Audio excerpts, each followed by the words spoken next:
Hey everybody, welcome to the Outdoor Line Podcast. Got with me today my buddy Andrew Helton. We've been friends for a long time. He's a forestry guy, big outdoorsman, big hunter. Always doing something outside. Seems like it never ceases to amaze me, the stuff you're always doing. Yeah. I love the outdoors and really enjoy managing property, putting boots on the ground, being outside. I'm self-employed.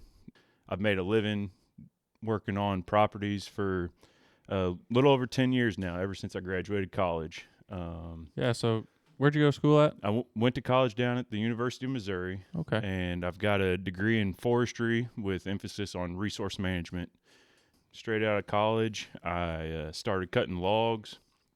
Did some logging for 2 or 3 years, and then switched over and have done forestry full time since then. So, And that's been going pretty good for you, right? yeah, made a living. At one point in time had a few employees. Right now, I'm self-employed, the only employee, but then work closely with 2 or 3 other guys that do the same thing that I do. Okay, you guys just kind of share jobs and Yep. help We out where share jobs needed. kind of geographically across the state, and help whenever the other guys need help. And it seems to work out pretty good, especially now that I have a young family and have to be at home sometimes and Sure. whatnot. So. Absolutely. So primarily, or I guess not primarily, you said it's about split. You got some government contract Yep. work and then Yeah. private work as well. Yeah, so I call myself a forester, definitely not a logger anymore. Nothing against logging, but it was a lot of breakdowns, and then the weather'd come in and wouldn't be able to work for a week or two, and I just always had wanted to do this forestry work. I probably would consider myself a forest contractor. Okay. What I do is the boots on the ground, actual work in the woods. That might include TSI, which is timber stand improvement, invasive species such as removing multiflora rose, autumn olive, and bush honeysuckle, and then also doing some prescribed burns, Okay. and then other projects such as tree planting, edge feathering, smaller projects like that. But the majority of what I do is TSI, or Sure. timber stand improvement. Sure. So this time of year, you're doing TSI stuff, right? Yep, all the time. How we work often is on contracts, and about 50% of what we do is government contracts, and that would be on a Department of Conservation ground, Corps of Engineers, the Forest Service, Okay. something like that.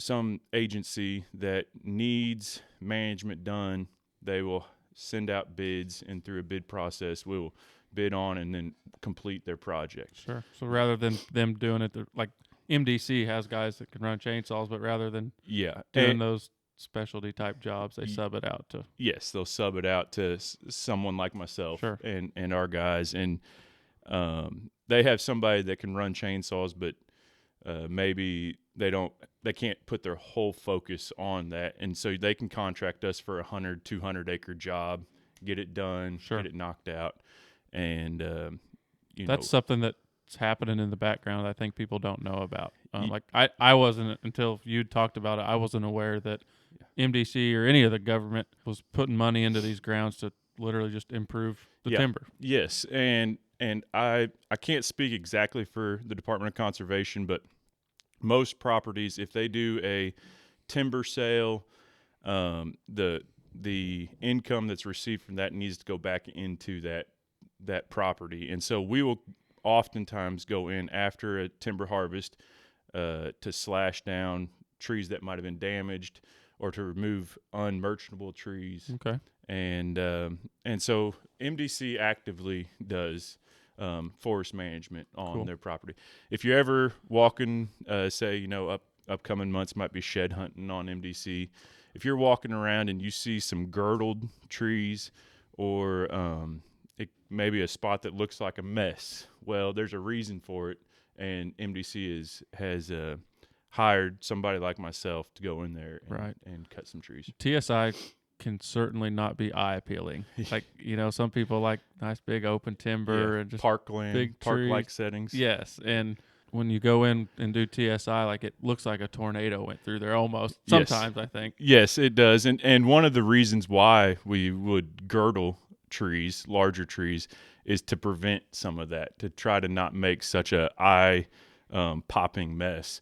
But it can look like a mess, but I can guarantee you that wildlife and the health of the forest it's the best thing you can do. Sure. So when you girdle a tree, I did some of that here on my place. Like you cut a ring through the cambium layer. Yep. 1 or 2 rings, usually 2. So if you're wanting the tree to resprout from the base and not use a herbicide, then two girdles will oftentimes, say an oak species, make stump sprouts.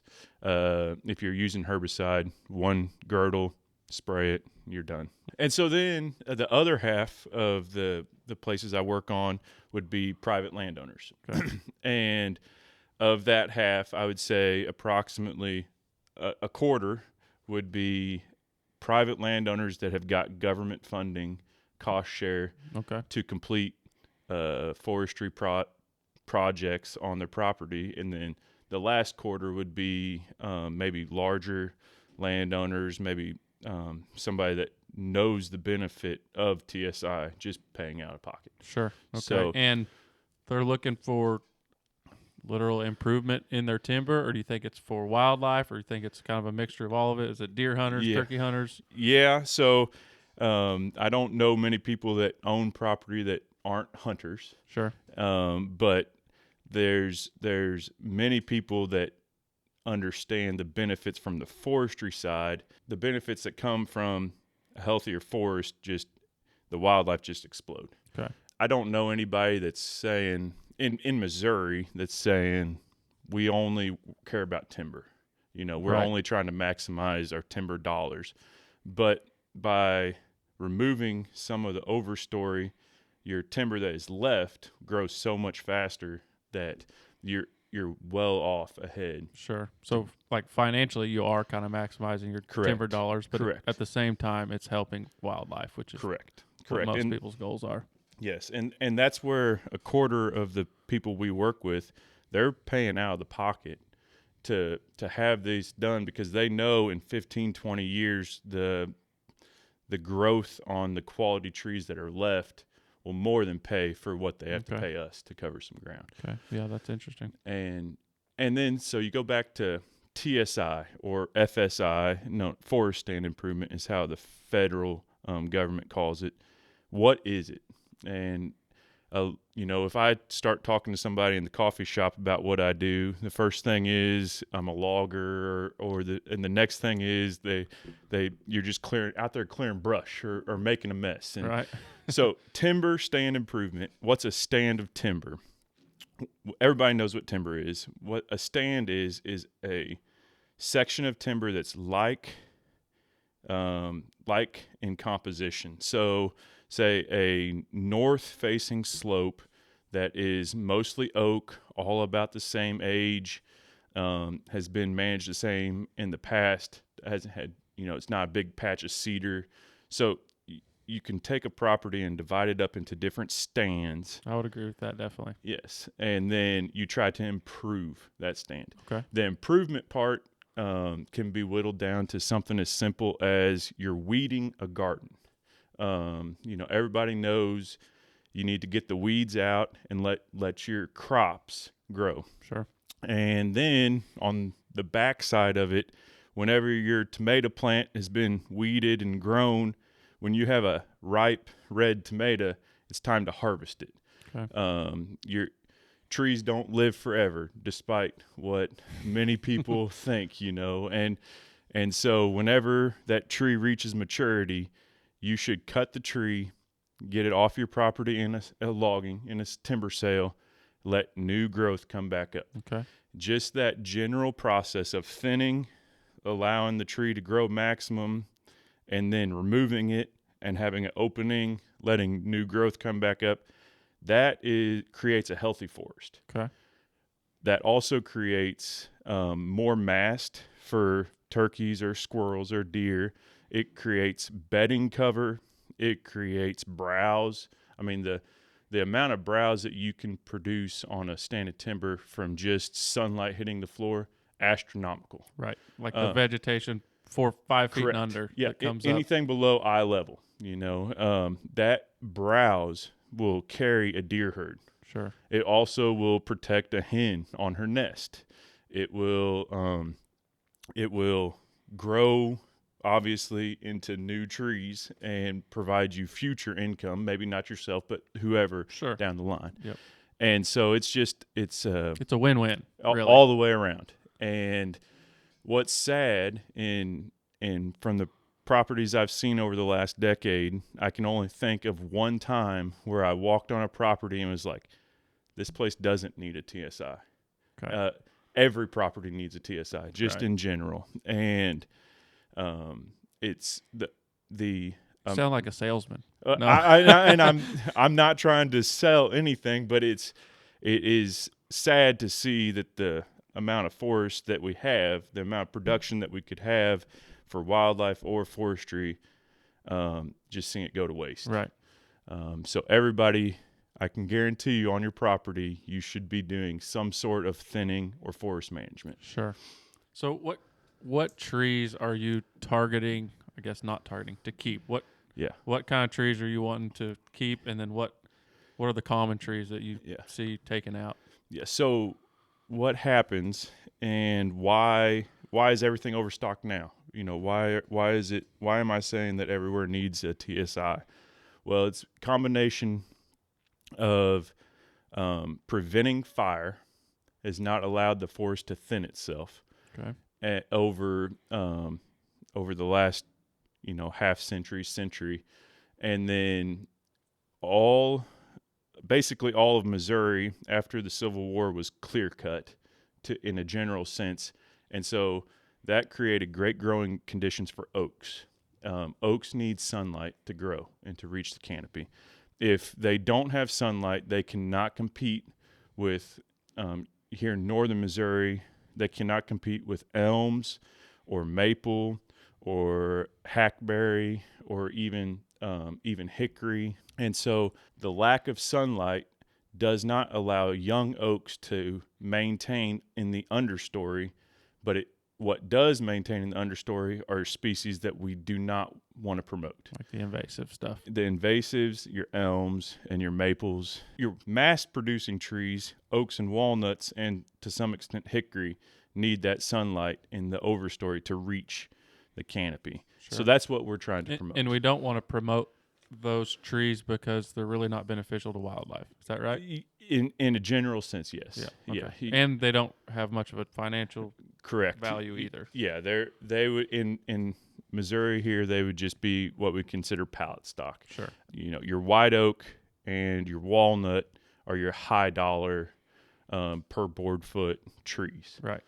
And so that's what we would want to promote. If we go into a forest, we would promote in general white oak, red oak, walnut, and then to a lesser extent other trees. We also want to make sure that we're promoting trees that with single stems, straight, like healthy trees, healthy individual trees. Correct. So you take a pick over one that's got a split 2 foot off the ground. Correct. You pick the straight one. Okay. Correct. Or one that goes up 5, 6, 7 foot and then starts leaning over across because it doesn't have sunlight straight above it. Sure. It's been suppressed. Those trees we remove. Okay. Whenever you go into a forest and start thinking about, what trees should be here and what's not, it's go pick your best tree, make sure there's nothing competing around it, and then turn around and pick your 3 worst trees and go kill them. Okay. Just a very simple answer to, what should I be killing? Go pick your best one, make sure you don't have anything competing on it, and then go kill 2, 3, 4 of the worst ones in that area. Okay. So I've talked to one of your old coworkers, Bradley. Yeah. I remember him talking about like some thumb rule where you hold your thumb out. What style of TSI is that? Or is there different styles? Well, there's different styles based on different objectives. You can have a forest, which we would consider something around 80% canopy coverage with 20% sunlight coming in. You can have a woodland, which is a fire-dependent forest, but it is between 40 to 70% sunlight coming in. In my opinion, woodlands, some of the woodlands are what was native or naturally found in Macon County or the northern Missouri. Almost all of northern Missouri, if it had timber, it was a woodland. Okay. And then you can go even a step lower in canopy coverage, and that would be considered a savanna, which is dominated by grasses with a few trees. Okay. And in northern Missouri, there's very few instances of savannas. You can see some in central Missouri and southern Missouri. Not that they weren't here, it's just not very common. A lot of people can't put a picture to their mind. Yeah, I'm trying to think of some places, and all I can think of stuff that's really been reclaimed. Yes, it's not yes. native. It's just And so what Bradley's talking about on the thumb rule is forestry jargon for matching the objectives. If your objective is, say, a woodland or a forest or somewhere in between, it's a way that foresters measure how many trees, the amount of trees on an acre. I've been talking this whole time about percent sunlight coming through, but that's not really how foresters measure. okay. Foresters measure in what's called basal area. And basal area would be as simple as I can make it. If you go to a full acre and cut every tree off at 4.5 foot off the ground, and you take the square inches of, or the square footage of every stump in that acre, and that would be your basal area. And so it's getting kind of technical, Sure. but just say a woodland needs to have 50 to 60 basal area to allow enough sunlight to come in.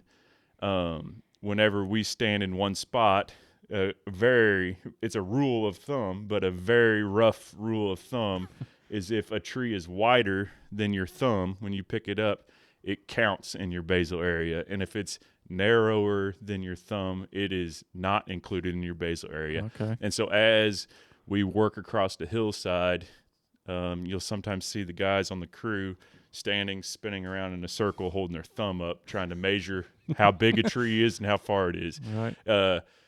Don't worry about any of that. Yeah. I needed some clarity on what that meant, what Yeah. that was about. Don't worry about any of that. If you're trying to thin some trees on your property, look up in the sky, see how much sunlight would come through. Sure. Try to target what I would consider 50 to 70% canopy coverage, which would mean 30 to 50% sunlight coming through to the forest floor.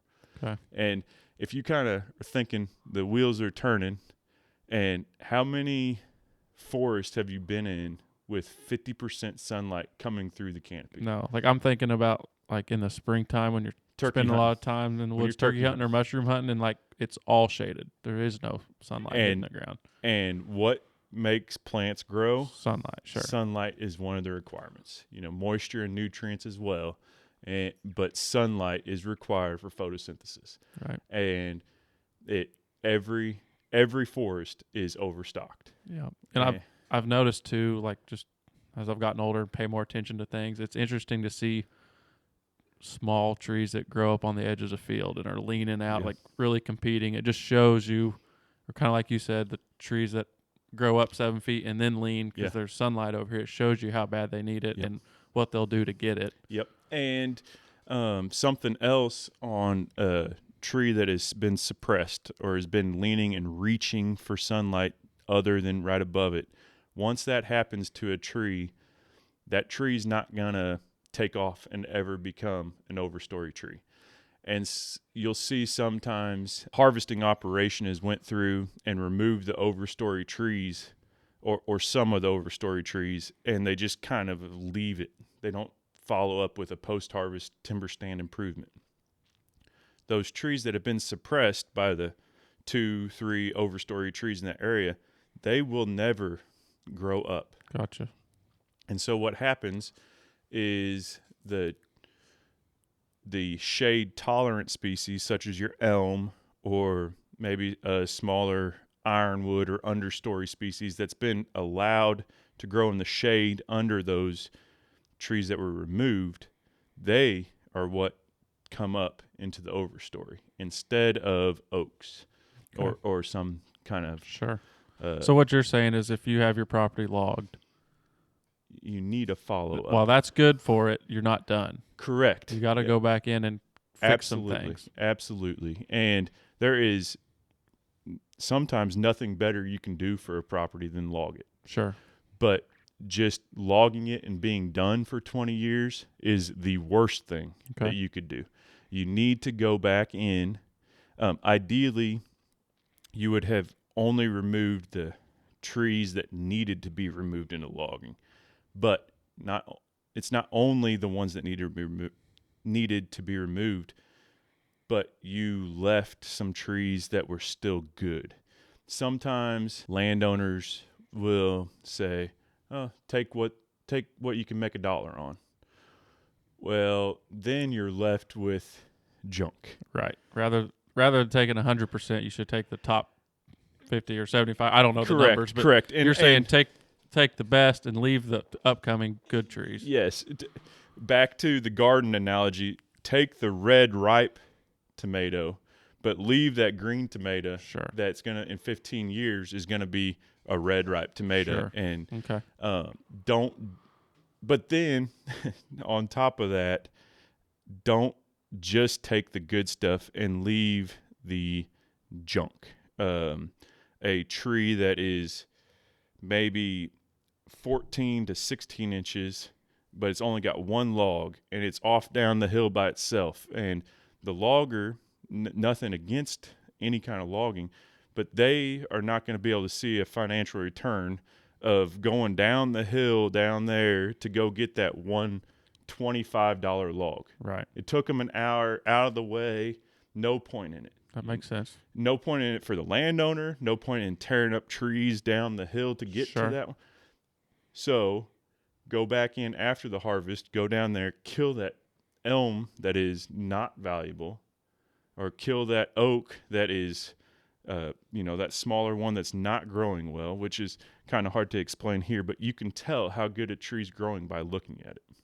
You can tell. Well, not everybody can tell. Yes, but and so get rid of those trees, the ones that were non-merchantable, the ones that loggers didn't want. They don't need to be on your property. They're not serving any purpose. Get rid of those. Allow some sunlight down. Get something new growing. Okay.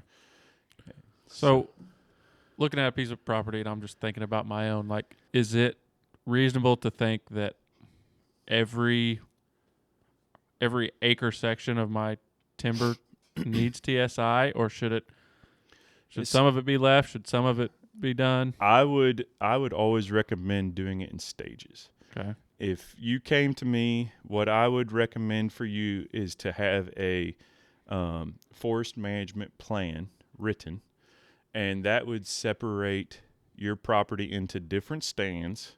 It would explain to you what you had, what your goals are, and then an order into which attack it. Okay. Maybe you don't want to do all your acreage the first year. Stagger it into sections, and then say for 5 years you do a fifth each year, and then you wait and you have 5 years you did nothing. You didn't do anything. Maybe there's something else that needs to be done. But as far as removing the canopy, that's how you would do it. You can go to your local NRCS office, to the Missouri Department of Conservation, and get in touch with a forester.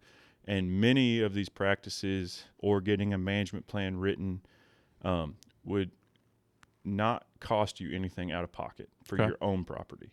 They would either do it themselves or hire a company or a contractor to come in and write a plan. I don't write any plans currently, but I know people who do. And then also on the flip side, would pay or at least help share the cost through cost share program, some of the cost to implement the plan. Okay. And generally that's going to be 80 to 100% of the cost is going to be covered. So the landowner has very little out of pocket. Sure. And a lot of benefit And over the years. Yes. And so if you are interested, just go to your local NRCS office, call the Missouri Department of Conservation in your area, talk to them, and there might be a waiting list. You might not get approved for a year or two, but you would be able to cover some of your costs. Okay. Yeah, that's good to know. And then once you have that plan and they provide you with those funds, or then you hire somebody like you to do that work. Correct. Yep. And or if you didn't want to hire someone like me, you could do it yourself. Sure. So I did my first TSI in 2012, right out of high school, and it was a 12-acre TSI, and it took me 2.5 weeks. And so I'm starting off that by saying now I would want to do 12 acres in a day and a half or 2 days. And so there's a steep learning curve, but anybody can do it. Sure. TSI doesn't have to be a chainsaw.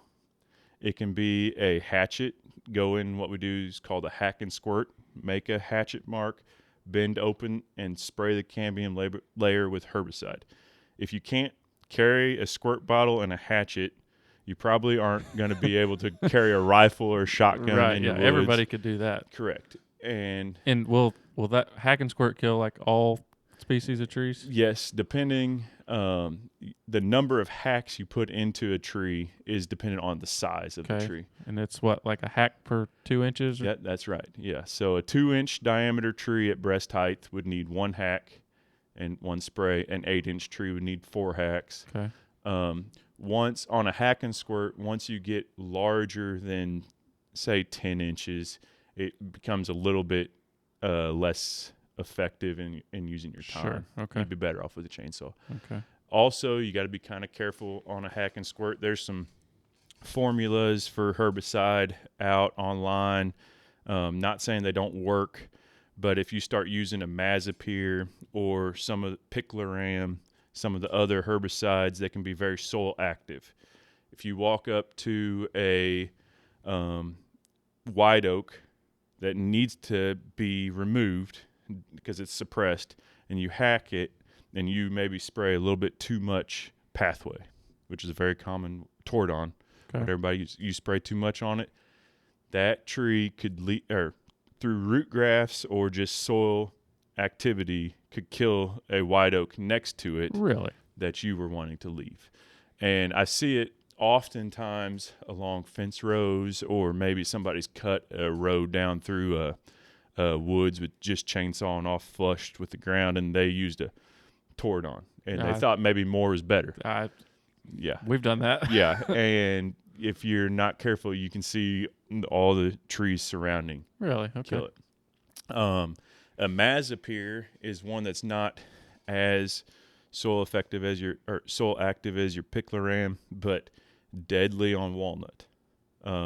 Which you don't want. Which you're trying to promote a walnut. Well, if you go through a river bottom, and you're hacking all the honey locust and trying to improve your walnuts, then you come back next year and all your walnuts are dead too. Yeah, that would be bad. And then you're left with elm or something, whatever didn't die. And so you got to be careful with the amount of herbicide you use. Normally on a hand pump sprayer, 1 squeeze would be a milliliter, which is equal to the amount that's required for 1 hatchet.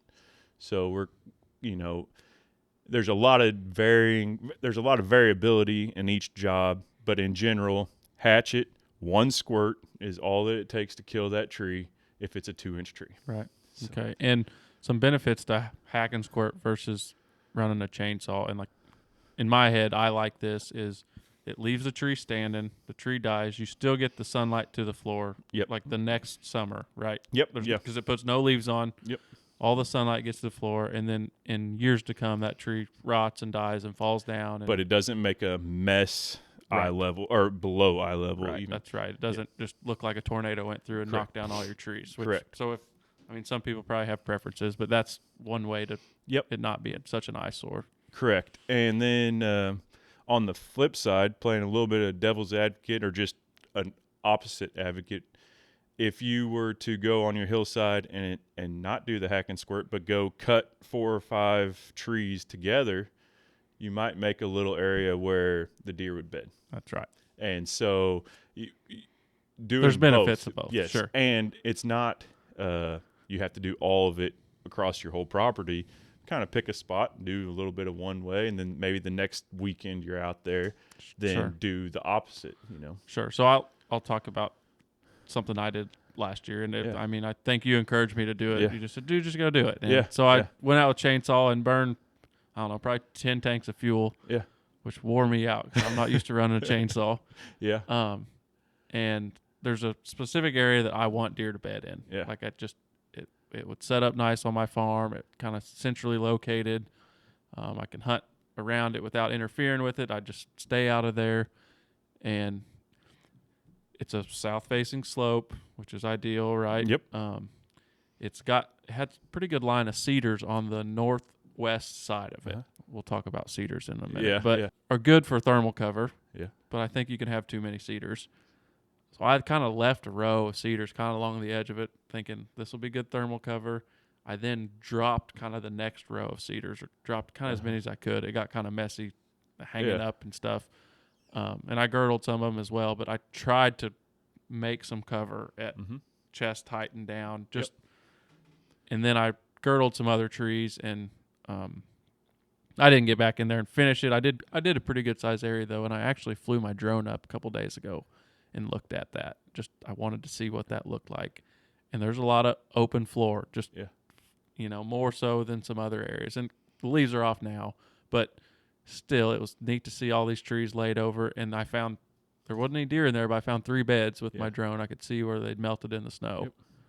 I was like, well, that's a plus. I mean, that's what I've been wanting. And I've run some cameras kind of on the edges of that, and through the summer and through this fall, I had lots of pictures of deer basically coming out of that, and they'd come out, hit a scrape there right close, or come out and feed. And like that just kind of told me like, hey, this buck's bedding in there, kind of where I want him to. So and whenever you're trying to look for a place that would be good deer bedding, I think a lot of people they don't kneel down. And if you wonder why a deer beds in a spot that it does. And I'm not a expert deer hunter or high level like setting your place up for hunting. I can get your timber the way it needs to be, but as far as setting up stand placement and everything, I'm not the best. But I know from being on properties, if you're wondering why deer bed, if you kneel down, if you can look while you're kneeling and you can see a long ways, there's not going to be many deer beds. Whether that's the thickest, nastiest cedar thicket that's so close together, if you kneel down, you can see 100 yards under. Right. Or it's the same way with the oak hillside. But if you do a TSI or you go in and you remove some of those cedars, and it doesn't have to be big brush, but just small knee-high to waist-high vegetation, browse, and you kneel down, there might only be 4 or 5 trees in this spot, but if you kneel down and you look, you can see 15 yards. Right. You can still walk through. You can still stand up and walk without a bunch of stuff grabbing you, without having to crawl over stuff.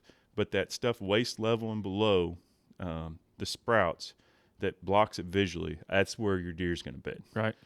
So on the topic of cedar trees. Yeah. So I hear people say, oh, yeah, they're great. The deer love those. They're so thick. And I tend to think they do not. And I say that because we've got 2 farms. One got a lot of just solid cedar trees on it that you could not walk through if you wanted to. Yep. You could get on your hands and knees and crawl under it, kind of like you're saying. And, of course, it's wide open. There's nothing growing besides cedar trees. And I just don't think it's good for deer. Yeah. We'll see deer move through them every once in a while, but it's not that beneficial, I don't think. But I don't know what to do with them. There's so many. Yeah. So, and I'm of the same opinion that there's not much good with a cedar. Maybe a single cedar out in the edge of a property, or a few on a hillside that still have limbs down to the ground.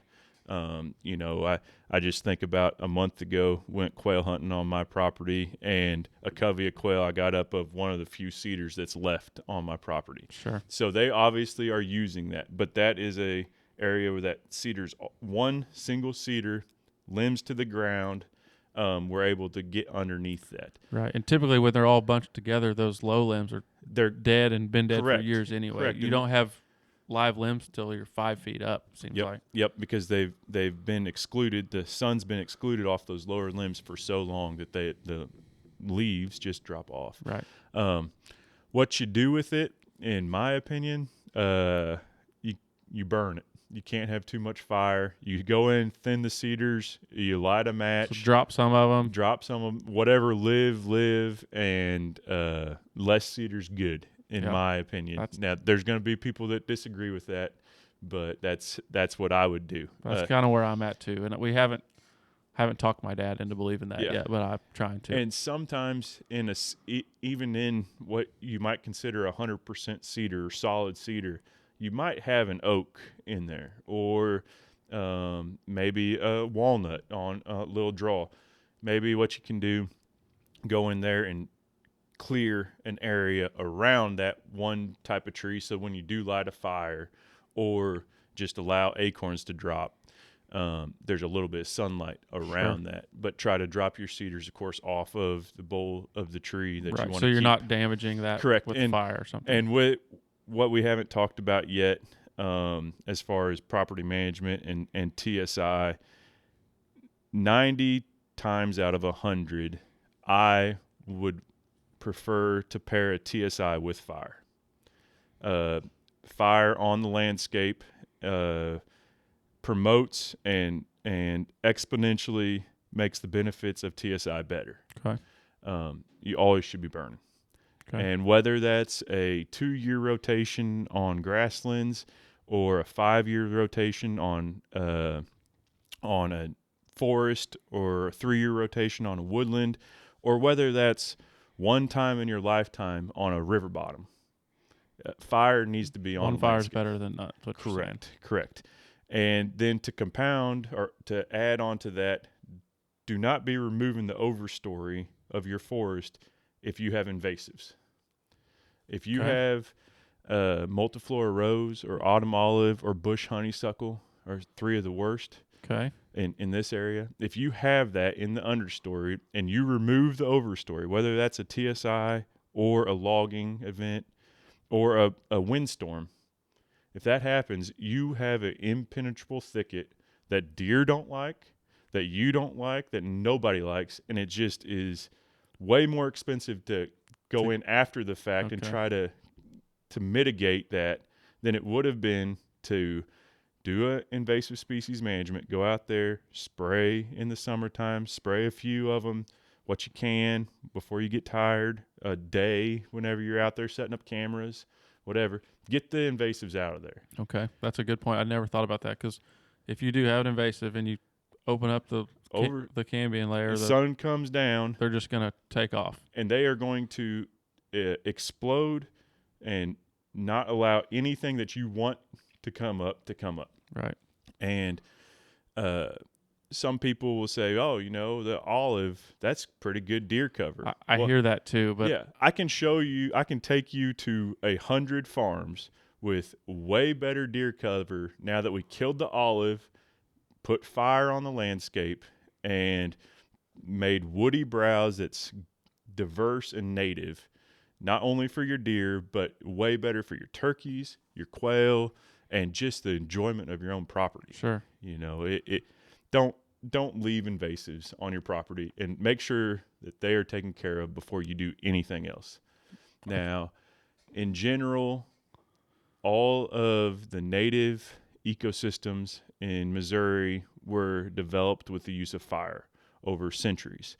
And so whenever we burn a property, your natives will respond favorably, the invasives will not. Okay. So burning keeps those held back a little bit. A burn regime we're going to talk about woodland here, every 3rd year will knock those invasives back as long as they're not terrible to begin with. Once you have them under control or you want to keep them at bay, every third year is a good, reasonable burn regime. Okay. And whenever you do a burn, it doesn't have to make the whole forest black. A mosaic, a patchy burn that burned up this one draw, but it didn't burn this other side very good, and you're over there, trying to light that one little 4-acre spot that didn't. Just leave it. Okay. Next time, maybe make a mental note in 3 years, you start the fire over there. Okay. And it doesn't have to be everywhere be black and everywhere be burned 100%. That's not needed. That's good to know, because I've done that too. Like, man, this stuff won't burn over here, and I kind of let it get to me. Like, this wasn't super successful, but I guess if you did something, you were more successful than sitting at home. The other, and we're kind of on the topic of burning now. It's got to be paired with your timber stand improvement. So burning in January and February doesn't do you any good. I feel like that's what a lot of people do. It's like early spring, before anything greens up, they burn. Yeah, and I don't know where it comes from. In my personal experience, my family, it was always, we need to burn that CRP ground, and we don't want the fire to get away from us, and grass burns really good. So January 15th, we're going to light it. Well, you did nothing but promote more grass.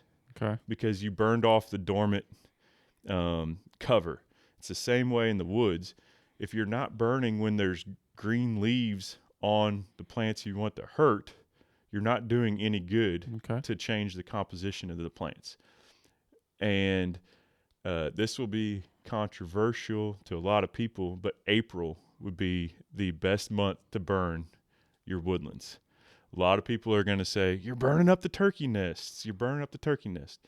If you go, some of the scientific research shows less than 10% of the nests are affected by broad scale burns. And this is down in Mississippi, and they're doing 5,000 acre burns. They'll do a 5,000 acre burn with monitored nests throughout, and only 10% were affected.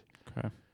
And then on the backside of the brood rearing habitat that comes from a late spring burn is so beneficial. It makes up for the 10% lost. Correct. By many-fold, many times. Yeah. So burn in April, and the benefits from that burn, even if you did get a nest or two, are going to make up for what was lost. And if you have a closed canopy forest that you burned in April, you probably didn't have any nests in there to begin with, because you had no cover on the ground layer for a hen turkey to want to nest in. Very true. Okay. And if it did nest in there, it didn't have enough cover to avoid a predator anyways.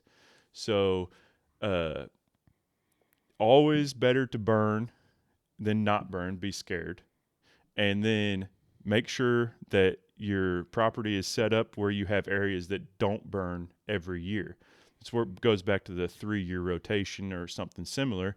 The first year after a burn, a spring burn, you're going to have knee-high vegetation along with your overstory trees. That is the perfect brood-rearing habitat for a hen. Pick her head up, survey for predators. The poults are all in that vegetation below your knees. They can run around, eat bugs, eat whatever they need. Sure. And then the following year, that's going to grow up a little bit higher, a little bit taller. Maybe that's better nesting cover that year. And then the third year's the year, probably need to be burning again. Okay. A chainsaw and a drip torch are the 2 best things you can do for a property. Right. And you don't even need a drip torch. Nope. If you're doing it large scale, it's handy to have a drip torch. But you don't even need that. I've done some myself here. And, round up a couple buddies and some rakes and a couple leaf blowers and a little torch, and you're good to go. And we could do a full length podcast on the burning conditions and timing and when, why. But I had one get away from me once. Yeah, they will. They will get away from you. But a lot of times your best burns are on those days that are marginal too. Okay. Maybe it's pretty close to being too windy. Yeah. But you're in the woods, and That's what I tried. I was trying to burn some timber, and it was a little windy, but I knew like you need the air moving to keep that fire moving, and it moved too good. Yeah, and more important than the wind would be your relative humidity. Sure. The humidity that's been the past few days, and then other things such as your smoke lift and wind It's pretty direction. high level stuff there. And I'm far from an expert on burning. There'll be people that do it for a living. I do a few burns every year, and most of those are for friends or family or personal properties. Right. I do a few here whenever some of my good clients or people I've worked with for a long time. I'll do a burn on their property, but yeah, there's a lot to know about burning, and I don't know enough. So Sure. What about black locust or honey locust? So we've got like on this property, there's 2, I would say, stands of those. Yeah. And on another property, there's a humongous stand of black locust, and I don't see deer using them a lot. I don't see any benefit to them. Yeah. So, and this will be very controversial as well. There's benefit to honey locust when it comes to just deer.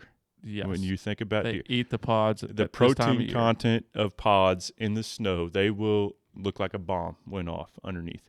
Now, when it go on popping or putting holes in tires and it's almost not worth it. It's almost not worth it. But honey locust is a beneficial tree, I would say, for deer. Now, it overtakes old fields, can be a problem. A good fire will set back your small stemmed honey locust. You can do what's called a basal bark application. Say I've consistently killed them up to 8 inches in diameter with a basal bark application of diesel and triclopyr, 18 inches from the ground up all the way around, kill your honey locust. Then you didn't have to walk up there with the chainsaw. Sure. And then your larger honey locust, if you're wanting to remove them, girdle them is a pretty good way to do it. And then use that same diesel triclopyr, or you can use basil oil, triclopyr mixture for the cut stump. Okay. What about black locust? Is a whole nother. They're hard to kill. Yes, very hard to kill.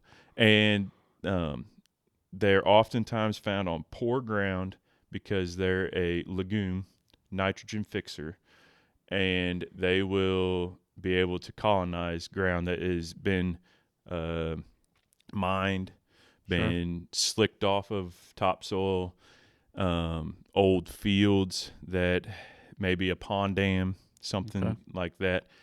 They're tough. If I had to say my least favorite tree, a black locust would be up there.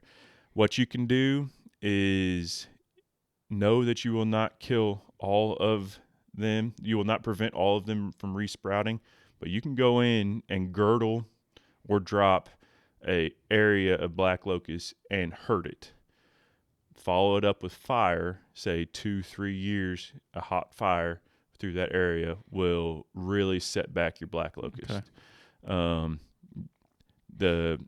The only thing black locusts are good for is your pollinators, your honeybees or beehives. As far as, and I say the only thing you're good for, they're a lot better horizontal on the ground for some kind of cover than they are standing. Sure. So I've got this one part. Seems like the wind can be pretty hard on black locust too, and I've got quite a few that have fallen down, and some deer do use that to bed in. Like in that one area, it's a south-facing slope. They are using it, but it could be better, I'm sure. And I'd rather just get rid of some of them. And if you're needing a shed hunting tip, oftentimes I find sheds in black locust patches.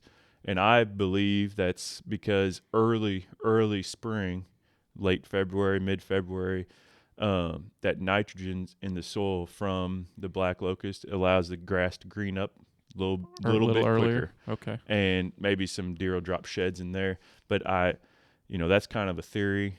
But I do find sheds in black locust. We have found a few on one of our farms in it, and But if we you're just felt like it was kind of a fluke deal. Yeah, Like, well, he yeah. just happened to be strolling through here. yeah, go ahead and get rid of the black locusts. They're no count. It's on my to-do list. I got to do something with them. They make decent firewood, I think. Very good firewood. They don't. People will say, a locust post, but I don't think they make good fence posts. And We years ago we cut a bunch of locust posts, and they're rotten now. But yeah, I don't know. Yeah. They worked for a while. They work for a while. They're straight, so it makes it easy. Yeah. But they make good firewood. I don't like the smell of Sure. cutting the black locust and splitting a bunch of black locusts. Sure. They will burn very hot. Good high amount of BTUs right up there on the level with oak, and so burn them if you need to. Yeah. So what about, we talked about invasives a little bit. What invasives are you primarily going after, and how are you going about that? Just spray? So we do a couple different things. I beat my head over the wall a bunch with tackling invasives and different ways to do it. The 3 most common invasives we deal with in forest settings are your multiflora rose, autumn olive, and bush honeysuckle. In open grasslands, we have some other invasives such as your Sericea, Lespedeza, and then some very non-common ones in this area such as euonymus vines and different kind of creeping vines. Those very specialized that I don't know much about. The 3 that I know about are your multiflora rose, autumn olive, and bush honeysuckle. Bush honeysuckle has been the hardest for me to figure out the appropriate way to kill it. What we've settled on is going in and cutting with a chainsaw your bush honeysuckle that are, say, 8 foot tall or taller. Now, some people will say, well, that's all my bush honeysuckle. It's all that tall. I'm going to chainsaw solid. Well, that's what we do sometimes, and it's pretty miserable. Treating those stumps that you cut with a glyphosate, 50-50 mix of glyphosate and water, kill those bush honeysuckle. That's a lot of It's glyphosate. Half and half. Yeah, that's a lot, right? Yes, that's and we're just treating the stumps. We're not spraying. Sure, you're not but using a lot of it. Correct. And so we will go in, chainsaw any large bush honeysuckle, spray the stumps the following year, or maybe we do that in the spring, that fall, after the leaves dry up and we can easily tell the difference between trees that or bushes that were cut and bushes that weren't. We'll go back in and fold your spray with a glyphosate mixture, the remaining bush honeysuckle. Okay. And like on the leaves. On the leaves. Yes. And that would be your trees that are eye level, 8 foot, 6 foot, and lower. Your bushes, your resprouts, seedlings and saplings. What the problem that we've run into the most with bush honeysuckle is because glyphosate works very well in controlling the bush honeysuckle. It does not work well for your multiflora rose and your autumn olive.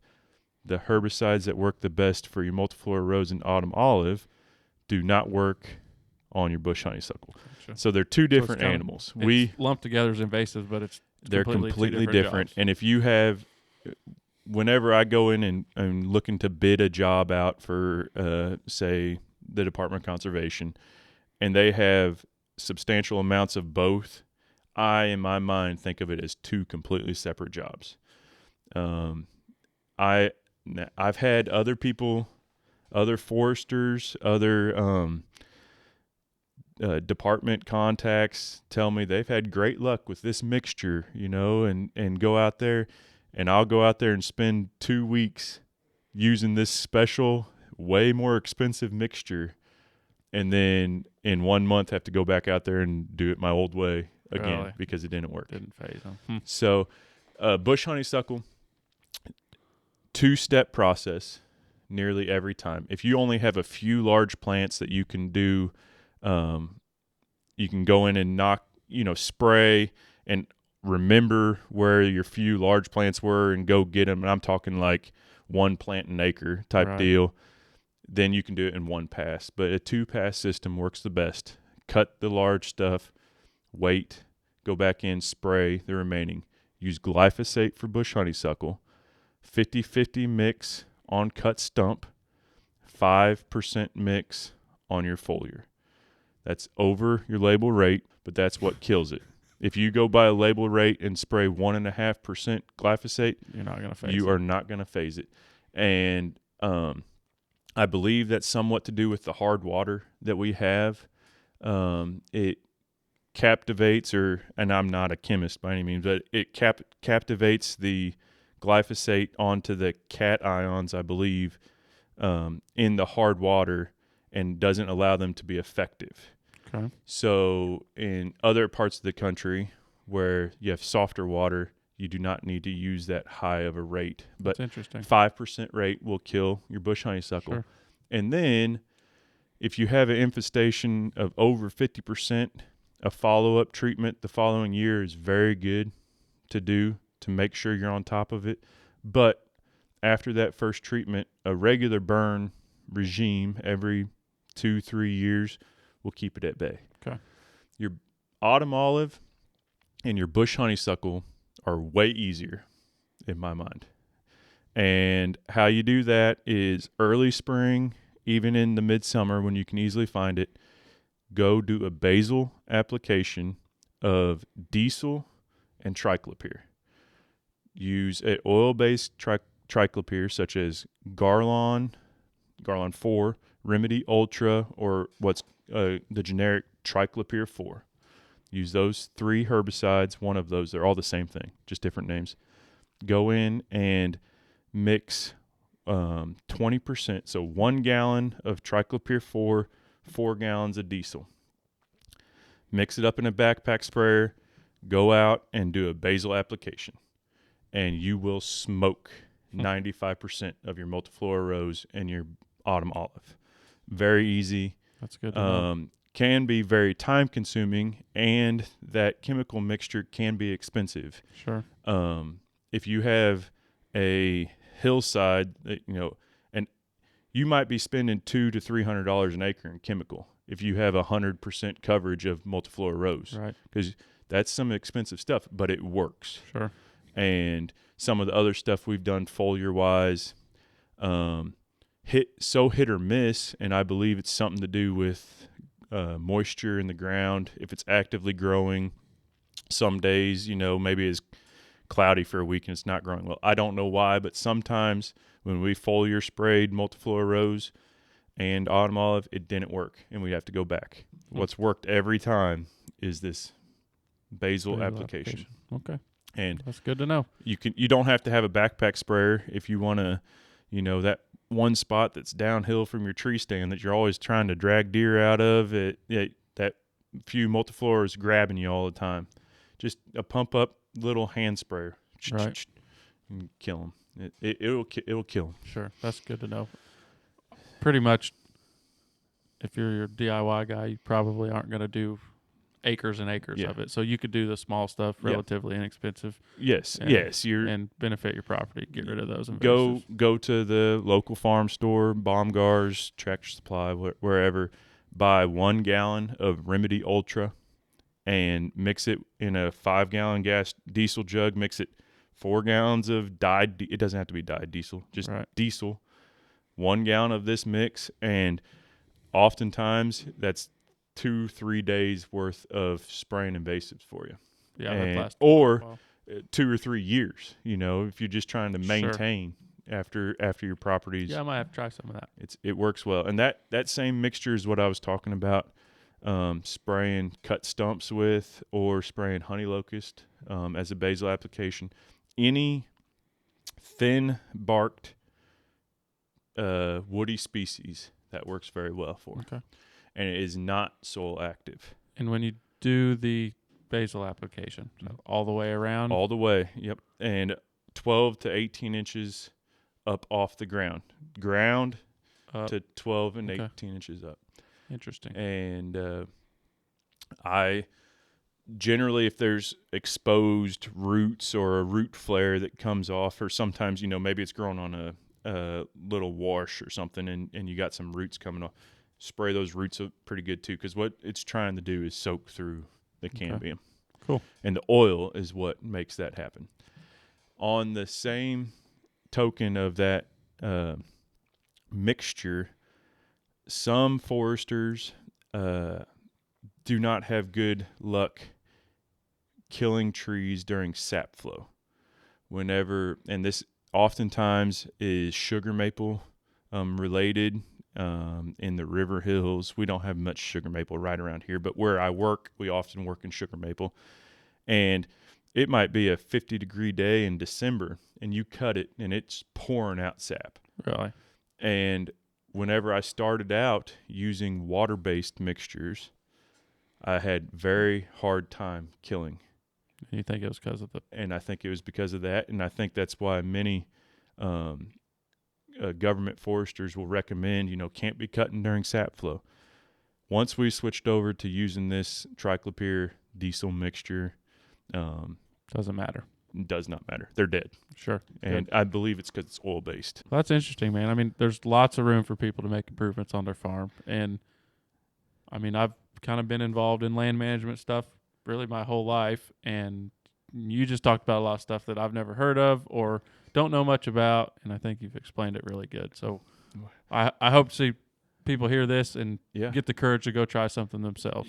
There's no reason not to. Sure. Whether it's an hour after you're done shed hunting, go do something on your property. That's kind of what it was last year. Like I get home from work, I'm like, 2 hours a day. Grab the chainsaw, go cut some trees. And it doesn't have to be a chainsaw. Yeah, it can be a hatchet. Yeah, I need to get some of that chemical to do that. Yeah, it's a lot less work. A lot less work, a lot less dangerous. I got a nice East Wing hatchet I like to use. There you go. And just go in, pretend in your mind you're weeding a garden, do some TSI, make sure your invasives are under control before you do that, and light a match every once in a while, every third year, right, with a couple buddies, do a third of your property every spring, and you will reap benefits that you don't even realize you could have. Right.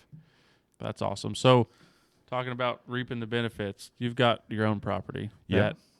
That is a wildlife sanctuary from my perspective, it seems like. Yeah. I've got a family property that we were able to kind of manage and take care of. And someday I hope to own it. Sure. But I don't at this moment. But I feel like you've put your touch on it. Yes. Very much so. It went from a fescue cattle pasture that had cows in it 365 days a year, and I'm sure deer come through there during the rut, and a turkey might be strutting out there once in a while, but it went from that.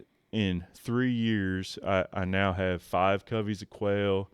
I have turkeys everywhere, deer all over. Right now. In 3 years. In 3 years, the quail came back in less than 2 years. I had 2 coveys. And this year we busted 5 coveys when we went out and went quail hunting. And it was as simple as killing fescue, which I have a deep hatred for fescue. Deep passion for killing fescue. Yes. And lighting a match, doing prescribed burns, summer burns, just going out, doing some thinning. And then I do a little bit of food plotting and whatever else on the property, but just going out, doing what's right for the wildlife. In 3 years, unbelievable growth of so you had a picture a while back, you and some buddies killed some rabbits. Oh yeah, some squirrels, some quail. And I was like, that's a great day. Yeah. Small game hunting's my passion. I love the deer hunt, love the turkey hunt, love to trap and fish, but small game hunting, there's something about it that I just love. And whenever a place that didn't have a quail or a rabbit just 3 years ago, 4 or 5 guys can go out there and bust up 60 birds and see 100 rabbits. Yeah, that's great numbers for today's world. Just by doing a little bit of management, it was awesome. Yeah, so I recently had on Brent Bernhardt. Yes, who's a big quail hunter. Yeah. And I mean, he talked about quail numbers and how really terrible they are, and how they are maybe improving slightly, but I think that there's more optimism of the quail numbers recently. I would say recently, the last few years. Don't know why. We can get into a lot of reasons why, but it's cool to see that an individual, if you do something, an individual can make a difference. Yes, and not just quail. We see more turkeys out there. The deer numbers have exploded, and still using the property for agriculture purposes. Sure. Just switch the way management was being conducted. Right. And so that, just because you have a hunting farm doesn't mean it can't be a productive agriculture farm too. Right. You just need to be aware and know how to manage both together effectively. Sure. And something that I think is interesting, it was a cattle farm. So I see some piece of property, it's like, there's no deer on that. Like, it's just always had cattle on it. But you just prove you can very quickly turn that around. And Yes. And you've got I've seen some pictures of your deer this year. I mean, you had multiple mature bucks using the property. Yes. Lots of does. And I fully intend on, in the upcoming years, to put cattle back on the property, but with a much different emphasis on rotational grazing. Sure. Grazing some warm season grasses so I can maintain some quality habitat for the quail, and using some cover crops. And I'm not saying, cattle's bad, but cattle on a fescue field 365 days a year is not wildlife friendly. Yeah. But there are ways that we can do that. So it's been a very fun opportunity, and I was glad that I was able to take advantage of it. But I call it my play farm. Yeah. And I go down there and maybe try some plantings that see what work, and you were just telling me about what'd you plant this year? Some Milo and a mixture of a bunch of different species, but Milo, buckwheat, sunflowers, soybeans, some forage beans, and just see how the deer use it. And It was amazing. And next year I'm going to be planting a sunflower or I call it a dove field, but I'm not just planting sunflowers. I have nothing to lose. I'm going to go down there and plant sunflowers with buckwheat and mung beans and a millet.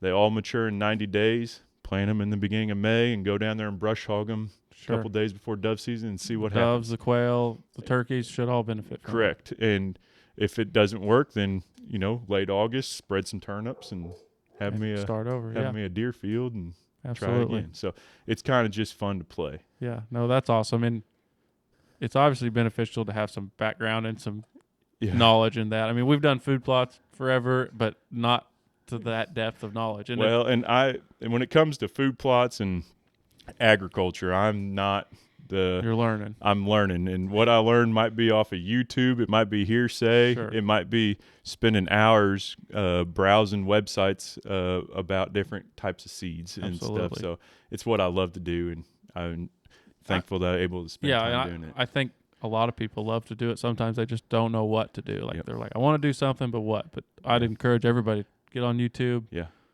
Learn about it. There is videos out there that you can learn about these individual topics. Yes. And as far as forestry, I'm not trying to self-promote myself when it comes to forestry practices. If you need help, find a forester. And if you need to know what to do, and that can be a government forester, somebody at the Department of Conservation, your district conservation office, NRCS. It can be a private forester such as myself. There's a website, the Missouri Consulting Foresters Association. It's a good place to reach out to a forester. I'm actually not a part of, no reasoning. I'm just not a part of them. I do very few site visits anymore. I stay so busy with TSI, actually running the saw, and a young family. I've just basically given that part of the job up, but there's many people that do. Right. And then word of mouth and YouTube. You can type in YouTube TSI. Oh yeah. There's all kinds of guys that might promote the right way and the wrong way, but it might be a starting point. Sure. And if you're removing some overstory, there's no wrong way about it, as long as you don't have full invasives underneath. Sure. So. Well, Andrew, I sure appreciate having you on. Yeah. It's been a very productive conversation. Maybe one of these times we'll have to do some video out in the field. Yeah, as we're sitting here talking, I'm like, man, we should have went for a 10-minute walk first, just to look at something and then come back in here and talk about it. But yeah. So we can do that sometime. Yeah, absolutely, man. Always happy. This is good stuff, and I hope people take this and run with it. And If do you got something with it. Anything. Got any questions? Get a hold of me. I'll try to answer them. Sure. If you wondering what's the right thing to do, just do something. All right, man. Well, thank you. Thanks for being on. Appreciate you guys listening, and we'll see you on the next one.